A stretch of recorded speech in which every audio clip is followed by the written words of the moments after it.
anytime I tell somebody, oh, I'm working on the Domtar lands redevelopment, the excitement that people have, and you give people an opportunity to tour the site, they are all over it. People are desperate to get on the site, to see what it's really like. They've peered through the gates and through the fences. There's a magic to the site as it is, and there's a real opportunity to amplify that magic.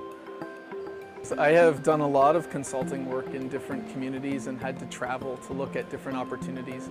And the ingredients, like the actual bones that are here for this community, are just amazing. We toured all over Northern Europe trying to find the best examples and touring communities that tout themselves as the greenest communities and most sustainable infills.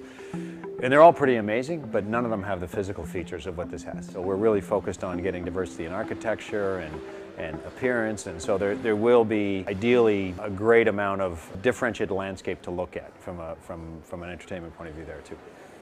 It's the first project that really straddles both sides of the border, you know, being in Quebec and Ontario. We're working with Windmill on making the Domtar project a One Planet community. Windmill is unusual as a real estate developer. There are only a few developers around the world that we have come across who are really committed to sustainability in every aspect, and not just in terms of environmental sustainability, but creating a truly sustainable community socially as well. One Planet Living is really much more holistic. It entails everything from the buildings to sustainable foods, local economy, and is more about a 20-year action plan to take you to a destination. The basic message is very simple, which is we're just going to try and create a community that is using the resources of one planet, whereas in Canada our model is one that if everyone lived the way we did, we'd need 4 planets. A One Planet community uses 10 principles, guiding principles of sustainability, and they go from things like zero carbon, so running the buildings completely on renewable energy, to health and happiness, and to culture and community.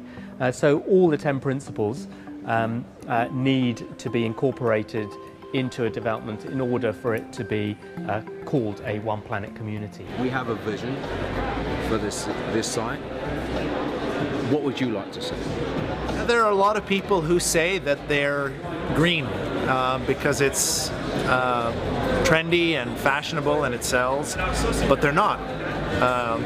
They don't get how much of a commitment it means to really make a project sustainable. They're doing things that no one else is going to do in the city. They look at the long-term sustainability. They look at different models. You know, we've heard about geothermal, we've heard about sewage heat recovery, things that no one else in the city that I know is talking about these type of things. This is like a dream come true.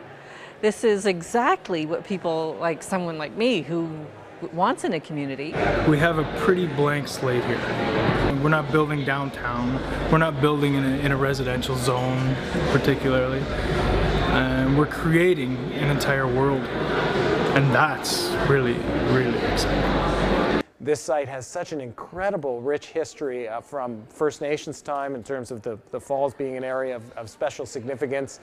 The voyageurs coming down and having to portage. Samuel de Champlain 401 years ago stopping at those falls. So it had that kind of rich history. And then the incredible history of E.B. Eddy, one of the true great Canadian entrepreneurs who was, started making matches with his wife in their kitchen and grew to being one of North America's biggest and most successful entrepreneurs.